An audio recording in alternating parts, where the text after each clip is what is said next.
here's a chance to do an HVAC video. I haven't done one in a while, but Ice-O-Matic here at my house. This is what I use for an ice machine. And the reason I use this, which I had to obtain used and resurrect, is because Samsung, which we seem to like for phones and all this stuff. Or is this one LG? Samsung, yeah. Ice machine sucks. This ice machine sucks. It never stayed working more than like a couple days at a time since brand new. And I can't get it apart now, but it's just a junky design. I didn't like it, so I just turned it off. And we instead had acquired this and got it working like 4 years ago, right after we got that stupid refrigerator. And this is what I've been using. I mostly just use it to fill my ice chest in the morning, but also family uses it for ice. So we have all that ice just in under the counter bar type, you know.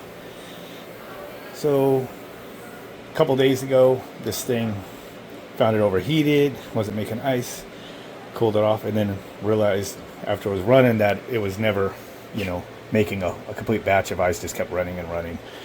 Pipes are all cold as hell, and realized what was probably going on was that I believe something was probably in the dump valve right here and causing it to leak out just a little bit of water. My drain unfortunately just goes over there behind the washer dryer and into a trap I made back over there. This is how it is. So I can't get to it unless I move the washer dryer, but I made an assumption, opened it up down here, hit the purge a few times, click, click, click, and then I waited a few minutes, and then I could tell it was actually starting to freeze up the ice. Since it wasn't dumping and continuously bringing in warm water, it worked. It actually worked for a few days, and then it did it again. Came downstairs this morning, hot. It was so hot that the thermostat out there said it was freaking 80. So much heat was coming out of here. So anyway, I turned it off before I left to work. We still had some ice because it, you know, makes so much. And now I'm here. I'm going to take out that dump valve, and a lot of people don't realize, you know, you could actually take these apart.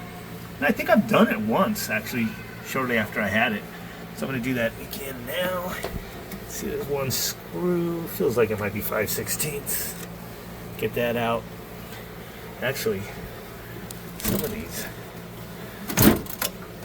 check out right there. Oh, look at that. Right on camera. Oh, look at that crap. There we go. There's the issue. So I probably could clean this out, put it back together. Looks like it's got some calcium that made its way loose from here. I mean, I guess maybe if you've never maintenance your own ice machine, that's the kind of thing that happens. So let me get to it. Now, ultimately, you're doing this for a service unit. Oh, I just want to replace the dump valve, but since it's my own, I think I got most of that. I kind of washed it with some mild detergent. Might do it one more time. And then there was a big chunk in there that you saw, and I kind of pulled it out. In that middle is the one coming down. So it was stuck in there, and it just probably was lifting up and just sticking and holding this flap open.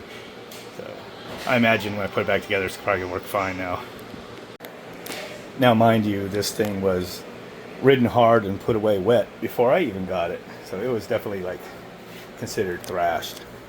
But I had a couple issues with wires continuously burning in here, but it seems like I finally got it. I also, the thermostat, pin for the thermostat broke right after I got it. And I didn't bother replacing that because I just, from Amazon, right there, it's turned off. It's my, just a, basically think of an A419 or whatever, you know, digital thermostat that you buy. It has this convenient plug, so I just use that, and believe it or not, it's ran a couple years and it hasn't fried the relay in here running that compressor on 120 volt, whatever amperes that is. I think the relays are probably 10 amp relays in there, and for 30 something bucks I'll just buy another one if it fries. And it's been working fine. So I just have the remote bowl basically shoved in this piece of copper I shoved in here, and I just zip tied it here, and then that's how my bin full thermostat works. Just on off, clean on, whatever, on switch, fried like for the third time, so I just jumped it in there. It is what it is. Doesn't have a curtain, this type. I did just clean this part, but some rust's falling off. I mean, as I said, it's been ridden hard, put away wet since before I had it, but it's still working. Pretty awesome. So I'm gonna put it back together and fire it up. Okay, that pushed back in place. I'm ready to start it up. Finish rinsing that out. So what I have also added to this, to see this is off, another relay that's in series with it that hasn't fried. We'll see. It's not this little cheap 120 volt Wi-Fi relay put in series with the power here, so I could turn it off remotely. And I kind of added a timer to shut this off during peak hours so it doesn't run from 12 to 7 on a peak utility. So I'm going to reach over. It probably cancel my video, but I'm going to switch to the other app, turn it on. Yep, switched app. And now it's blinking the delay on break since it just powered up. So I'm going to wait a few minutes and this will kick on. There's the temperature of the probe, and that's a set point.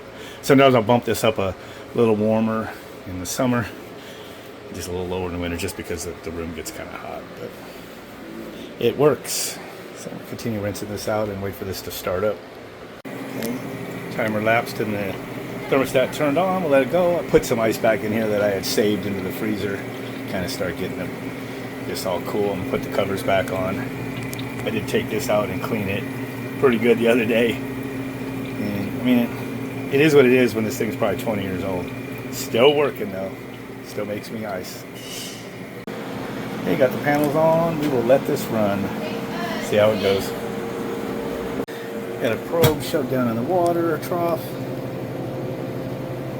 About 31 degrees. Had a hard time just reading that display on the screen. There we go. Doesn't like that, does it? So, usually gets right exactly to 32. Or it'd be frozen, but I don't know, it's reading 31 point something. Kind of weird. But once you hit that temperature on an ice machine, the water is ready to start solidifying on the cold evaporator plate.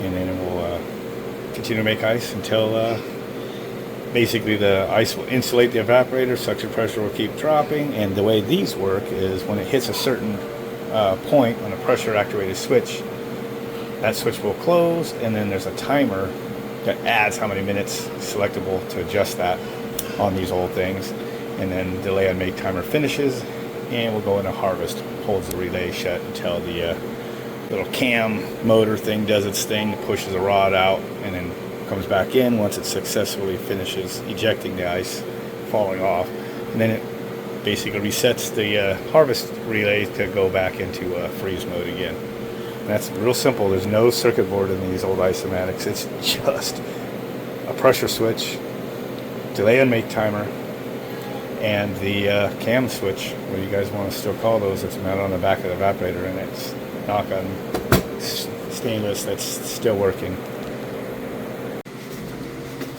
Let's see if it's been doing anything in here. Oh yeah, it's got full face eyes, so that should be getting it done. Okay, after being distracted by the grandkids, let's see if this dropped any ice. Oh yeah, there's a batch right there. It's working on the next batch. Put some of my drinks there in the corner. All right, should be good to go. Yeah, catch you guys later. Don't forget to like, share, subscribe, and comment.